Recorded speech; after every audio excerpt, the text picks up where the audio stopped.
A Organização Espanhola dos Comunistas de Esquerda, que sempre se caracterizou como uma organização confusa, terminou, depois de muitas oscilações à direita e à esquerda, por se unificar sobre um programa centrista, com a Federação Catalã de Maurín, no interior do Partido de Unificação Marxista. Induzidos ao erro por este nome, algumas das nossas publicações escreveram deste novo partido que se aproximava à Quarta Internacional. Nada é mais perigoso que exagerar as próprias forças sobre a base de uma imaginação demasiado crédula.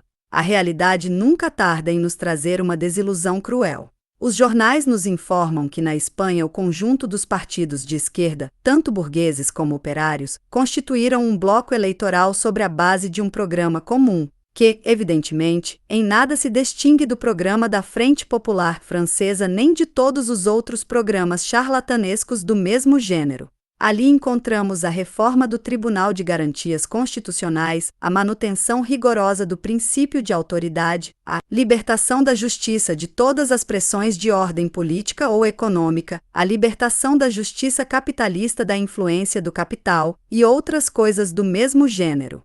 O programa constata a recusa, da parte dos republicanos burgueses que participam do bloco, de nacionalização da terra, porém, em compensação, ao lado das habituais promessas baratas aos camponeses, créditos, revalorização dos produtos da terra, etc., ele proclama, como um dos seus objetivos, o saneamento da indústria e a proteção da pequena indústria e do comércio. Segue-se o inevitável controle sobre os bancos, no entanto, uma vez que os republicanos burgueses, segundo o texto de este programa, rejeitam o controle operário, trata-se do controle sobre os bancos pelos próprios banqueiros, por intermédio dos seus agentes parlamentares, do mesmo gênero de Azana e de seus semelhantes.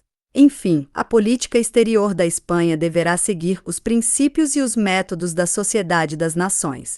E que mais? Assinaram, ao pé deste documento vergonhoso, os representantes dos dois grandes partidos burgueses de esquerda, o Partido Socialista Operário Espanhol, a União Geral dos Trabalhadores, o Partido Comunista, evidentemente, as Juventudes Socialistas, AI, o Partido Sindicalista, Pestana e, por último, o Partido Operário de Unificação Marxista, Juan Andrade. A maioria destes partidos esteve à cabeça da Revolução Espanhola durante os anos do seu ascenso e eles fizeram tudo ao seu alcance para esgotá-la.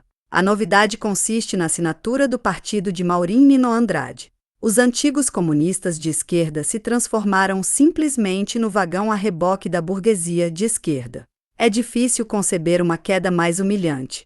Há poucos meses apareceu em Madrid um livro de Juan Andrade, A Burocracia Reformista e o Movimento Operário, no qual são analisadas, por meio de citações de Marx, Lenin e outros autores, as causas da corrupção dos burocratas operários.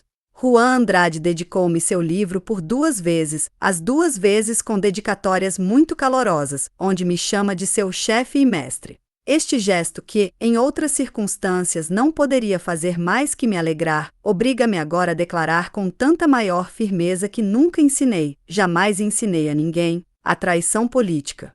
Ora, a conduta de Andrade não é outra coisa que uma traição do proletariado no interesse de uma aliança com a burguesia. Não é supérfluo relembrar a este propósito que os comunistas de esquerda espanhóis, como indica seu próprio nome, endureceram suas posições para aparecer, em cada ocasião propícia, como revolucionários intransigentes.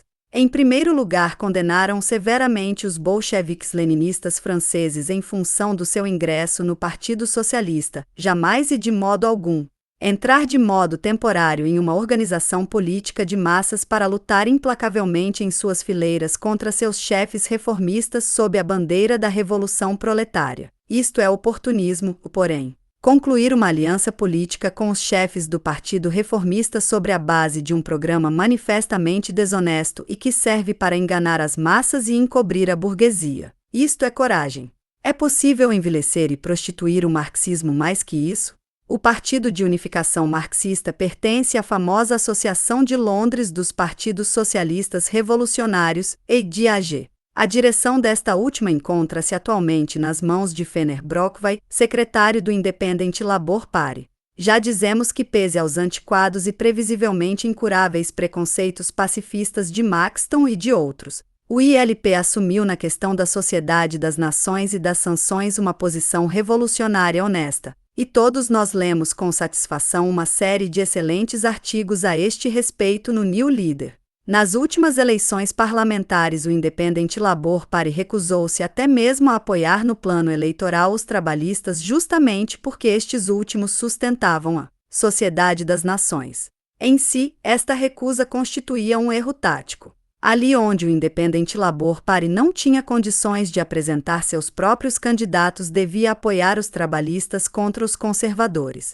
Mas isto é, apesar de tudo, um pormenor. Em todo caso, não havia nenhuma possibilidade de um programa comum com os trabalhistas. Os internacionalistas deviam ligar o apoio eleitoral aos trabalhistas, com a denúncia do modo como os social-patriotas britânicos rastejavam diante da Sociedade das Nações e das suas sanções. Nós nos permitimos formular a seguinte pergunta a Fener Brockway: o que admite como correto a Internacional, da qual é secretário? A seção inglesa desta internacional se recusa a dar um simples apoio eleitoral a candidatos operários, se eles são partidários da Sociedade das Nações. A seção espanhola conclui um bloco com partidos burgueses sobre um programa comum de apoio à Sociedade das Nações. Será possível ir mais longe no domínio das contradições, da confusão, da degeneração? Ainda não há guerra e as seções da Internacional de Londres tendem desde agora em direções diametralmente opostas. Até onde irão quando ocorrerem os acontecimentos decisivos? Voltemos, porém, ao Partido Espanhol de Unificação Marxista com a burguesia. Os comunistas de esquerda espanhóis, Andrés Mino, Juan Andrada, etc., mais de uma vez rejeitaram nossa crítica de sua política conciliadora, invocando nossa incompreensão das condições particulares da Espanha.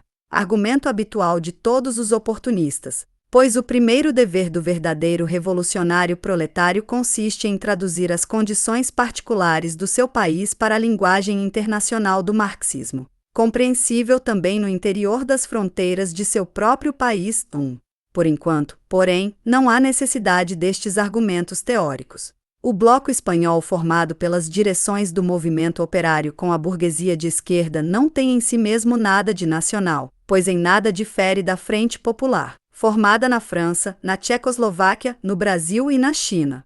O Partido Operário de Unificação Marxista nada mais faz que aplicar servilmente a política que o 7º Congresso da Internacional Comunista impôs a todas as suas seções, de modo completamente independente das suas particularidades nacionais. A verdadeira originalidade da política espanhola reside desta vez unicamente no fato de que ao bloco com a burguesia aderiu também a seção da Internacional de Londres. Pior para ela. Quanto a nós, preferimos a clareza. Haverá seguramente na Espanha verdadeiros revolucionários para desmascarar impiedosamente a traição de Maurín, Nino, Andrade e consortes e colocar os elementos de uma seção espanhola da 4ª Internacional.